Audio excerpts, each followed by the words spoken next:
chân. Okay, so you have to create a new project，就创建一个新的项目，然后这里你可以改成自己想要的名字都可以。我用中文的。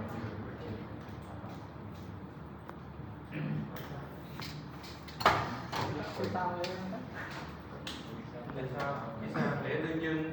bằng lễ từ bên chân chân mương, lễ theo bên các con mương để mình chỉ làm ra. 然后之后这个界面之后，我们要在设备有个网络，去添加一个新的设备。添加新设备点过之后，它会出现一个这样的界面，有两种方式我们可以就找到我们这条线。首先第一种就是我们要去指定它的型号，那么我们的型号呢是121CD，CD，CD 在我们的面板上其实已经写好了，就是我们可以去找到这个 S7-1200，然后下面有 CPU 121CD，CD，CD，CD。Của anh tô tam lên thấy hơi giọt thì nói tô có cái ai đương tô ràng lắm bây giờ đang thôi cô anh khi rồi nó DC Sáng cùng đó là sáng thằng khổ không đang thằng nằm lấy cô với thằng khổ thằng nằm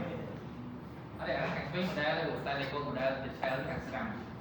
nó căng nó sợ khổ vẫn sợ cái thằng nằm tôi nghe tôi thằng nằm luôn tôi thằng nằm bị buồn quá anh đang mà lấy cô đi theo tôi việc chú ý còn là xử lý của nó hay xử lý với xử lý ra哦，对，大家接好线之后就可以把 PLC 打开，放在我们把那个电源打开。cho nên thu nhập của đấy cho xe hai mươi và các bạn với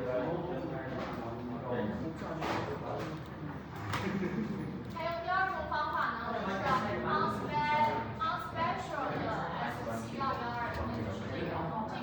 这个的话就相当于是让我们的电脑去找 PLC，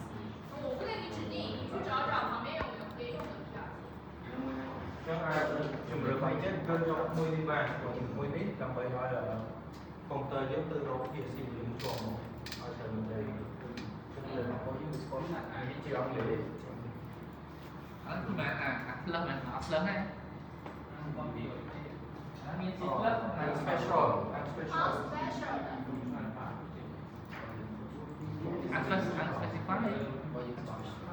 specify rồi unspecified okay specify hay do lời cái tập tin từ đây của viên coi với可以呀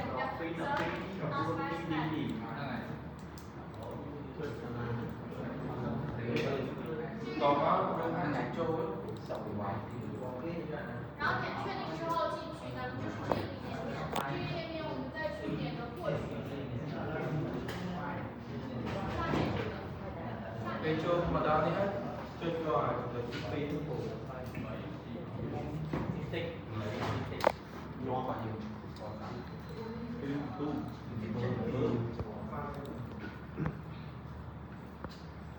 đo tiếp cả đi được chiều rồi nên là tuổi xong rồi tiếp tục hơn hay chiều này mấy những cái CPU unspecified giờ được kì specify này cô chẳng do thử món của bán cô chẳng hiểu cái con khác của bán anh ấy còn nói software này hiểu PLC mình software này select được PLC mình tại bên link được PLC luôn cô chẳng select cho thử cái không món của bán unspecified được kêu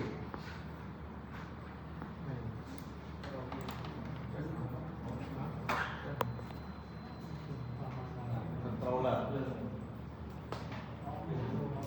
如果大家找不到的话，咱们unspecified không khó ôi muốn cái cho gì đặt đi không cho không xử lý ra thì lấy xử lý cho không xử lý rằng không thì